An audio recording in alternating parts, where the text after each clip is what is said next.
Hello everyone, welcome to school essay channel. आज आपण लिहिणार आहोत लोकमान्य टिळक यांवरती मराठी भाषण. 1 ऑगस्टला लोकमान्य टिळक यांची पुण्यतिथी आहे. त्यासाठी तुम्हाला शाळेमध्ये असेल किंवा कुठल्या सभेमध्ये असेल, जर तुम्हाला लोकमान्य टिळकांबद्दल भाषण करायचं असेल तर हा व्हिडिओ फक्त तुमच्यासाठी आहे. तर चला तर मग व्हिडिओला सुरुवात करूया. माननीय शिक्षक वर्ग आणि माझ्या बालमित्रांनो, आज 1 ऑगस्ट म्हणजेच लोकमान्य टिळक यांची पुण्यतिथी. भारत देश इंग्रजांच्या गुलामगिरीत होता.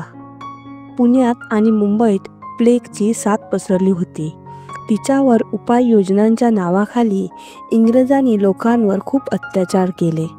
औषध फवारणीच्या निमित्ताने लोकांना घराबाहेर काढले.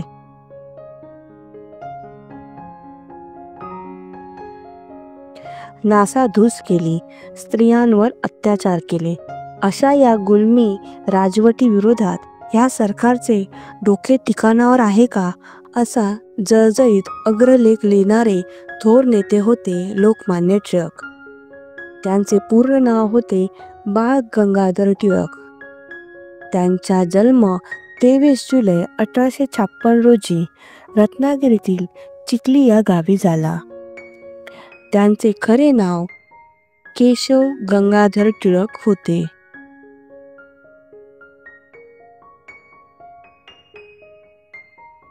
पण घरात सर्व त्यांना लाडाने बाळ म्हणत. पुढे त्यांचे बाळ हेच नाव राहिले. त्यांच्या वडिलांचे नाव गंगाधर टिळक आणि आईचे नाव पार्वतीबाई टिळक असे होते. लहानपणापासून टिळक खूप हुशार होते. गणित हा त्यांचा आवडीचा विषय होता. लहानपणापासून ते स्पष्ट वक्ते होते. एकदा वर्गात काही मुलांनी शेंगा खाल्ल्या आणि त्यांची टरफले तिथेच टाकून ठेवली. गुरुजींना वाटले की ती टरफले टिळकांनी टाकली. त्यांनी त्यांना सर्व टरफले उचलवायची शिक्षा दिली. पण टिळक कुठले ऐकतात. त्यांनी गुरुजींना निश्चून सांगितले, मी शेंगा खाल्ल्या नाहीत, मी टरफले उचलणार नाही.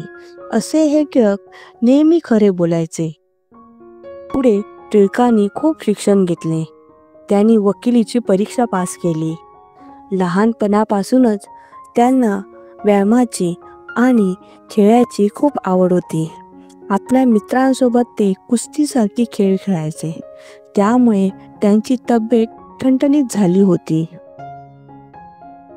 पुढे त्यांनी आपल्या मित्रांसोबत 1980 मध्ये डेक्कन एज्युकेशन सोसायटीची स्थापना केली. भारतीय मुलांना चांगले शिक्षण मिळावे हा त्यांचा हेतू होता. इंग्रजांच्या अन्यायाविरोधात भारताच्या स्वातंत्र्य लढ्यात त्यांनी उडी घेतली. होम रूल चळवळीची सुरुवात टिळकांनीच केली. त्यांनी केसरी आणि मराठा ही वृत्तपत्रे चालू केली. त्यातून त्यांनी इंग्रजांना चांगलेच धारेवर धरले. त्यामुळेच लोकमान्य टिळकांना भारतीय असंतोषाचे जनक म्हटले जाते. टिळकांनी इंग्रजांना ठणकावून सांगितले की स्वराज्य हा माझा जन्मसिद्ध हक्क आहे आणि तो मी मिळवणारच. टिळकांच्या वाढत्या प्रभावामुळे इंग्रजांनी त्यांना अनेक वेळा तुरुंगात टाकले. पण आपल्या भारतभूमीसाठी त्यांनी ती शिक्षा हसत हसत भोगली.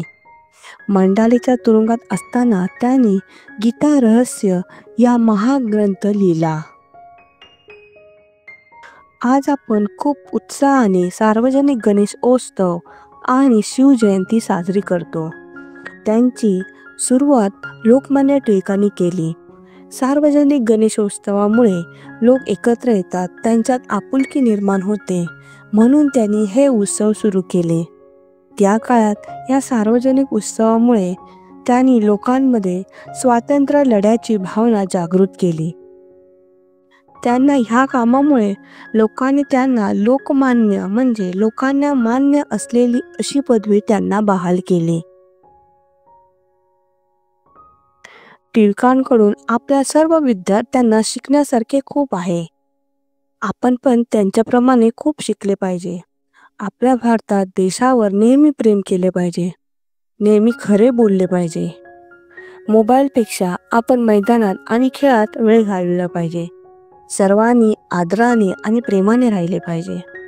अशा या महान नेत्याला माझे शतशान नमन. जय हिंद, जय महाराष्ट्र. जर तुम्हाला हा व्हिडिओ आवडला असेल तर व्हिडिओला लाईक करा, शेअर करा आणि या चॅनलला सबस्क्राईब करा. थँक्यू.